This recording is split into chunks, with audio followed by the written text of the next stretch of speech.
ఈ షో కాకుండా ఇంతకు ముందు ఏదైనా షోలో పార్టిసిపేట్ చేయడం అనేది జరిగిందా? 2017లో ఫస్ట్ పాడింది పాడతా తీగలో వాళ్ళు సార్ ఉన్నప్పుడే. అప్పుడు అందులో టాప్ 5 నేను. టాప్ 5. 2019లో సరిగమప లిటిల్ ఛాంప్స్లో పాడాను, అందులో ఫస్ట్ రన్నర్ అప్. 2023లో సరిగమప ఛాంపియన్షిప్లో పాడాను. సో అది టీమ్ వైజ్ కాబట్టి మా టీం లిటిల్ ఛాంప్స్, అందులో మా టీం విన్ అయింది. తర్వాత ఇదే బాలుగారితో పాడుతా తీగ బాలుగారితో కూడా మీరు పాడాను అక్కడ పర్ఫామ్ చేశారు అని అన్నారు. ఆయనతో మీ ఎక్స్పీరియన్స్ ఎలా ఉంది? ఎక్స్పీరియన్స్ అంటే అప్పట్లో నాకు అంత తెలియదు. అంటే బాలుగారు అంటే బాలుగారు మంచి సింగర్, పెద్ద అయినా చాలా పెద్ద సింగర్ అని తెలుసు, కానీ ఇప్పుడు ఆయన మీద ఉన్నంత రెస్పెక్ట్ అప్పుడు నాకు తక్కువ అనమాట. చిన్నపిల్లలకి అది ఏం తెలియదు. అన్నీ ఇప్పుడు యూట్యూబ్లో చూసుకుంటా ఉంటే ఆయన నన్ను సరదాగా పిలవడం, ఏదో వేరే వేరే పేర్లు ఇట్టి పిలవడం, నా డ్రెస్ బాగుంది అని చెప్పి నజరుద్దీన్ షా అనేవారు, లేదంటే ఏదో హిందీలో పిలిచేటప్పుడు సంథింగ్ నాకు తెలియదు అనమాట. పిలిచినా వెళ్ళిపోయాను, అలా గుడ్డిగా వెళ్ళిపోయాను అనమాట. సో అలా ఉండేది. ఇప్పుడు అవన్నీ చూసుకుంటా ఉంటే ఇదంతా నేనైనా, ఆయన నోటి నుంచి నా పేరు పలికారు, ఆయన నా పాట చూశారు, నేను పాడడం చూశారు అన్నారు. సో అవన్నీ చూస్తే ఇప్పుడంతా ఏదో నిజంగా నేను కలిసిన అయినా చేస్తున్నాను అనమాట. సింగర్స్ అందరూ కూడా ఈ క్వశ్చన్ చాలా స్మార్ట్గా చెప్తారని నేను అనుకుంటున్నాను. మీ ఫేవరెట్ మ్యూజికల్ డైరెక్టర్ ఎవరు? మ్యూజిక్ డైరెక్టర్ ఫేవరెట్ అంటూ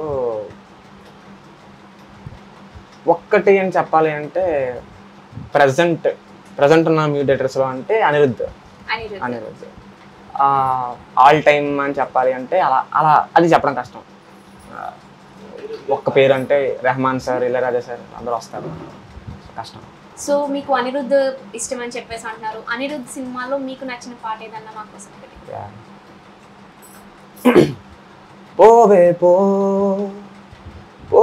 పో ఏకాకై నిలుచున్న పిలవొద్దే గుమ్మాపో, శవమల్లే మిగిలానే కలవొద్దే దూరం పో, తను అంతా పెనుమంట రగిలిందా చెలియాపో, నే పోయే క్షణమైనా నన్నొదిలే గుమ్మాపో, కలవొద్దే గుమ్మాపో, వెతకొద్దే గుమ్మాపో, విధి ఆట మొదలైందే నన్ను వీడి గుమ్మాపో.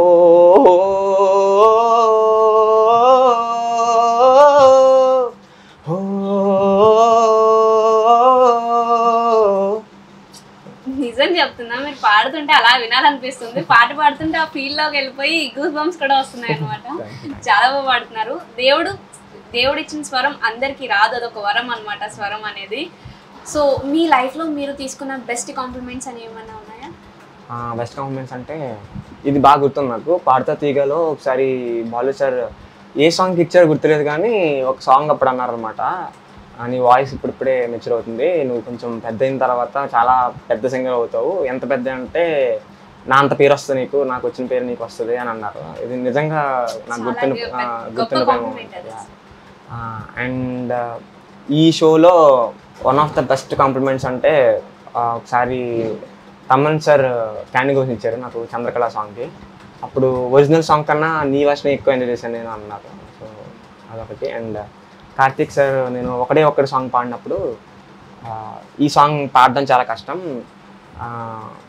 నేను చాలామంది పాడడం చూశాను ఈ సాంగ్ని, కానీ నేను చూసిన అన్ని వర్షన్స్లో ఆఫ్టర్ బాలు గారు ఒరిజినల్గా పాడిన బాలు గారు కాబట్టి ఆయన తర్వాత ఇదే ద బెస్ట్ వర్షన్ అన్నారు. అదొక మంచి కాంప్లిమెంట్. అండ్ ఫైనల్స్లో కార్తిక్ సార్ అన్నారనమాట, మీ వాయిస్ అన్ని 3 సీజన్స్లో చూసుకుంటే మొత్తం అందులో చూసుకుంటే one of the best voice మీది అన్నారు. చాలా మంచి కాంప్లిమెంట్స్ అయితే అందుకున్నారు. సో మీరు ఒక సిఏ స్టూడెంట్, అలాగే సింగర్, అలాగే కీబోర్డ్ ప్లేయర్, ఇంకా మీ నుంచి మేము ఏమన్నా ఎక్స్పెక్ట్ చేయొచ్చా? ఏమన్నా దాకున్నాయా హైడెన్ టాలెంట్స్ ఇంకా ఉన్నాయా? అలాంటిది ఇంకా అవే.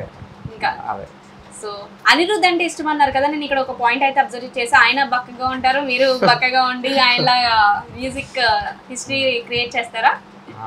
చూడాలి. సో ప్రైజ్ తీసుకుంటున్నప్పుడు కానీ, ప్రైజ్ అనౌన్స్ చేయకముందు కానీ, మీకు అసలు లాస్ట్ 5 మెంబర్స్ ఫైనల్కి వచ్చారు కదా, అప్పుడు మీరు విన్నర్ అవుతారని ఎక్స్పెక్ట్ చేశారు. అసలు మీ ఫీలింగ్ ఎలా ఉంది అప్పుడు?